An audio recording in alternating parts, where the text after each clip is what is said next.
Alicia Kozakiewicz disappeared from her home in Crafton Heights. The abduction captured the nation's attention as few cases do. Her parents were out of their minds with worry. She's been out there long enough. Typically in these cases, you don't often find these children alive. Growing up in the heart of Pittsburgh, Pennsylvania, Alicia Kozakiewicz was a typical teenager navigating adolescence. Born to Charles and Mary Kozakiewicz, Alicia had a close-knit family that included her older brother, Chuck. The Kozakiewicz household was one filled with warmth and love, where family bonds were treasured. With her sweet and gentle soul, Alicia was the quiet one in the family. She had developed a fondness for being a homebody, finding solace in the familiar comforts of her surroundings. Despite the loving support of her family, Alicia battled a growing shyness that threatened to keep her secluded. Concerned for their daughter's well-being, Chuck and Mary encouraged her to step out of her comfort zone. They enrolled her in modeling classes, hoping it would help her break free from her shell and foster self-confidence. However, Alicia remained reserved. Her primary mode of communication with friends was through instant messaging, a digital sanctuary where she could express herself with ease. Little did she know that her world was about to take an unexpected turn on New Year's Day of 2002. On the evening of January 1st, 2002, the Kozakiewicz family gathered for dinner. During the meal, Alicia complained of a stomachache. Concerned but understanding, her mother, Mary, granted her permission to lie down, assuring her that they would call her when dessert was ready. Unbeknownst to her family, Alicia had chosen a different path that night. Instead of retreating to her room, she ventured outside to meet an online friend to exchange greetings. After leaving the front door slightly ajar, she felt a sense of security since she could see her house and was still within the familiar confines of her neighborhood. This decision was entirely far from Alicia's usual behavior. She was afraid of the dark and detested the cold, so she never ventured outside alone before. Yet, on this darkest and coldest of nights, she took those uncertain steps to meet a total stranger. Just a couple of steps away from her house, Alicia began to reconsider her decision, planning to return to the safety of her home. A voice in her head urged her, "Turn around, go home, this is dangerous." But before she could act on that instinct, an eerie voice called her name. When Alicia's brother went up to her room to fetch her for dessert, he found an empty room, and his sister was nowhere to be seen. A search of the house revealed no indication that she had ventured out, as her coat, boots, and purse still hung in their familiar places. The unease escalated when the family noticed that the front door was not shut completely. Fearing the worst, Alicia's family wasted no time. They called emergency services and urgently sought help. When the officers arrived, they conducted a thorough inquiry. However, their initial advice was to wait 24 hours, suggesting that Alicia might have gone off with friends and would likely return. It is the most helpless, terrifying, devastating emotional feeling that you will ever have. That your child's out there somewhere. You don't know where, you don't know what's happening, and there's absolutely nothing you can do about it. Meanwhile, Alicia's world had taken a chilling turn. She had been led into a car, and the man who'd forced her there exerted control by tightly squeezing her hands as if to crush them. She felt the grip of fear intensify. The man's commands echoed in the confined space. He told her that if she didn't stay quiet, he would put her in the trunk. At that moment, the teen realized she was no longer in control of her own life. The captor continued driving, and Alicia peered out of the car window, her gaze shifting from familiar road signs to an increasingly unfamiliar landscape. The once recognizable markers became strangers. With each moment sending her farther from her family, she desperately searched for any means to escape. Passing a toll booth, she harbored a flicker of optimism. She prayed that the toll booth attendant might glimpse her silently pleading for help. Yet, her silent pleas went unanswered as the car pressed on, covering a 5-hour journey from the familiar streets of Pittsburgh, Pennsylvania, to the unknown terrain of Virginia. Moments later, she found herself captive in the confines of the man's basement. Desperation mounted over the Kozakiewicz household, prompting a second call to emergency services from Alicia's father, Charles. This time, with a sense of urgency and conviction, he conveyed to the authorities that Alicia had not simply wandered off. Recognizing the severity of the situation, Pittsburgh police escalated the matter to the Crimes Against Children Task Force. This task force, which is composed of federal law enforcement agencies, didn't have to adhere to the waiting period before deeming someone as missing. The investigation kicked off swiftly, with a united effort to bring Alicia home safely. The task force initiated a comprehensive search in the neighborhood, canvassing the area and questioning residents, but to no avail. The absence of familial discord, coupled with the fact that Alicia had left her personal belongings behind, led the task force to dismiss the possibility of a voluntary departure and officially declare that Alicia was abducted. Mary's revelation about her daughter's significant time spent on the internet captured the investigators' attention. They delved into her online activities and focused on a chat room, which raised concerns about her interactions with individuals on the internet. In 2002, I was totally clueless as to the dangers of the internet. My daughter was sitting in a common room, talking to a box.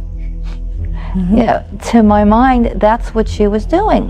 While chatting online might have seemed innocent 2002, law enforcement recognized the inherent dangers. Alicia's engagement with people on the internet exposed her to potential predators. With this, the FBI explored two plausible scenarios. The first involved the possibility that Alicia had been snatched off the street by an unknown assailant. The second, more chilling option was that she had been lured away by a predator, a haunting reality in the burgeoning age of the internet. The FBI wasted no time in seizing Alicia's computer for investigation.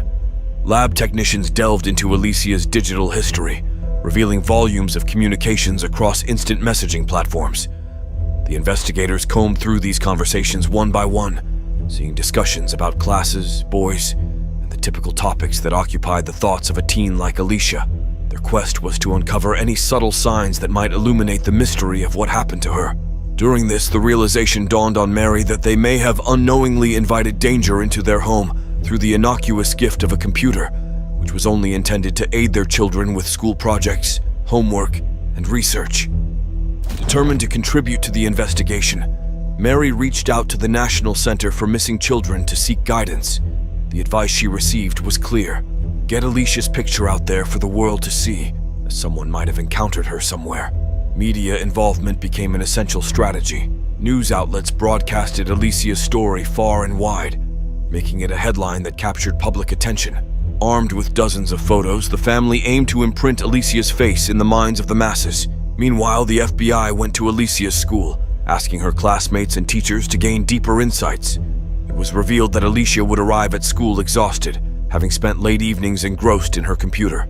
Concerningly, her classmates disclosed that she had been engaging in conversations with an older man, someone she had been talking to for a long time, with plans for a face-to-face meeting. This made the FBI look into the possibility of catfishing and grooming. Catfishing is a dangerous tactic where a predator poses as another person, like someone of the victim's age, and tailors their messages to match the victim's desires. When the predator gains the role of a trusted confidant, they can proceed to groom their target through deceit and guiding the victim towards accepting harmful ideas aligned with their sinister intentions. They provide them an outlet for their frustrations. They'll be there to talk to them.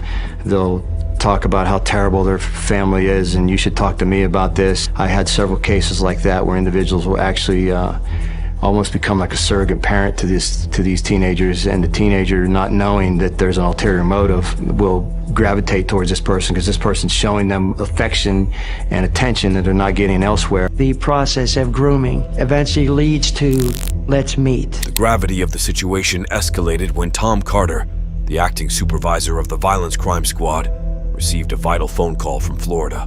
Reluctant but compelled to aid the investigation, the caller withheld his identity out of embarrassment. He revealed that he was part of an adult chat room where one participant had sent him a link to a private video. It was a live stream depicting a woman in a cage who bore a haunting resemblance to the missing teen from Pittsburgh.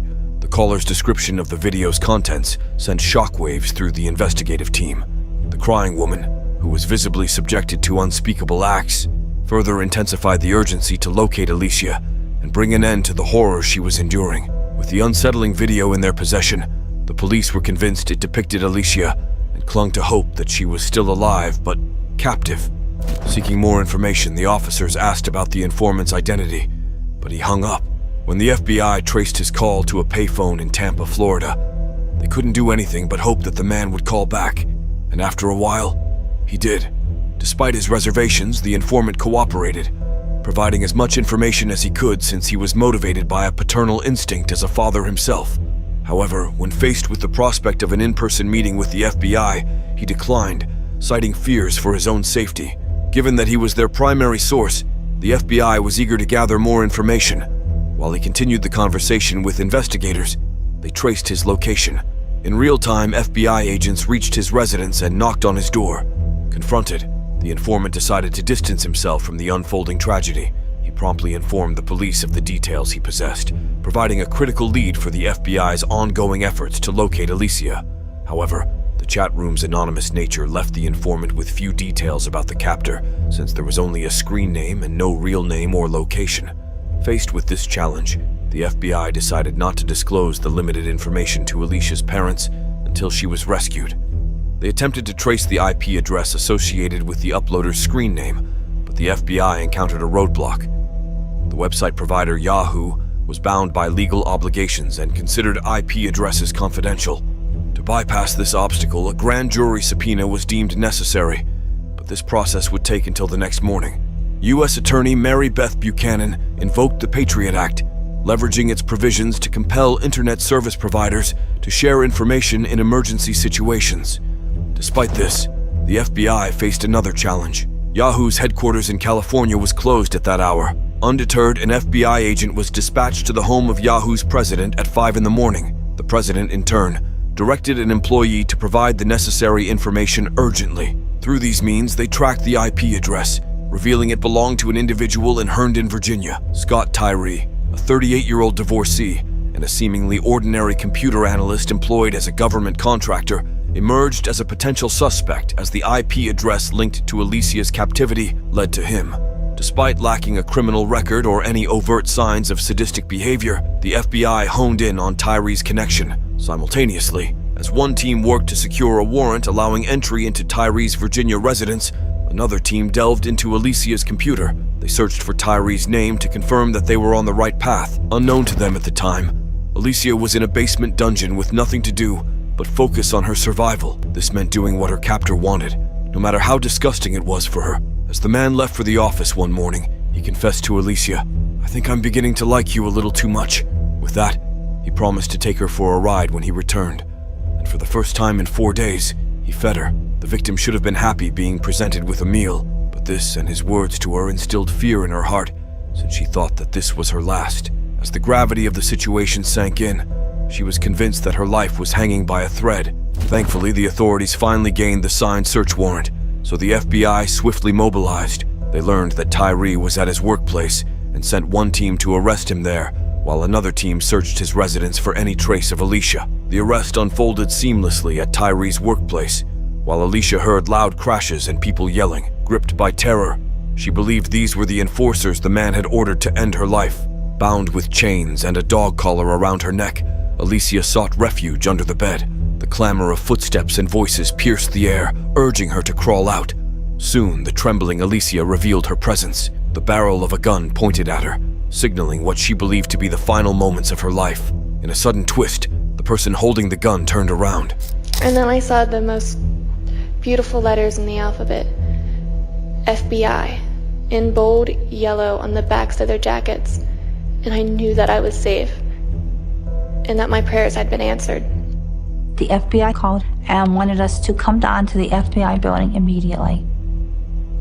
I had no idea if they were calling me to say they had found my child, or that they were calling me down to identify her body. After being rescued, Alicia stayed in a foster home, a temporary refuge following her traumatic experience. The evening was supposed to bring a reunion with her family, but as time passed, Alicia couldn't shake the growing worry that her family might no longer love her or harbor resentment for her leaving that fateful night. Contrary to Alicia's fears, her parents were facing an unforeseen challenge. The media frenzy around Alicia's story made it difficult for them to book a flight. Unaware of this, Alicia remained anxious. Fortunately, the FBI recognized the urgency and intervened to find a solution. In a practical and caring move, the FBI arranged a private plane, ensuring Alicia's family could quickly travel to Virginia and bring her home. What did you think when you saw your parents? Yeah, you can say that. I was very, very happy and relieved. March 2003, justice was served.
forces in each state. This law provides a reliable source of funding to teams dedicated to rescuing kids from online threats. According to recent reports, Alicia's law has already helped with the arrests of over 1,000 online predators, and the funding it has provided became crucial in rescuing another victim, Jamie Kloss. I know for a fact that I have made a difference, and that is something that's incredible. To take what happened and to give it a purpose. If we work hard, if we have hope, if we have faith, if we work on moving forward, we can find a purpose in the chaos. And that's what I've been able to do, is to take this horrible, awful, disgusting thing that happened to me and give it a purpose. And that purpose is to save other kids.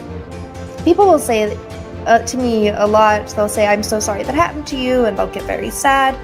And I say, so much good has come from it. So much.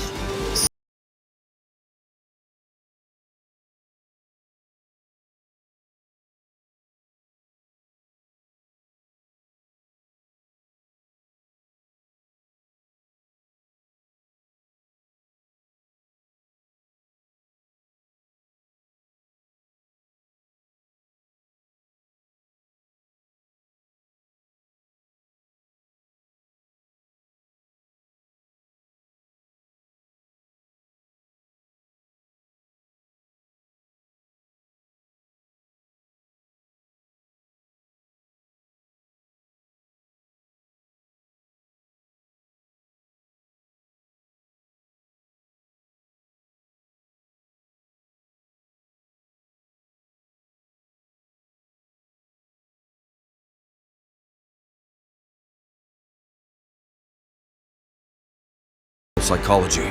Even today, Alicia remains a beacon of courage as she fights to make sure not to let anyone else experience what she went through.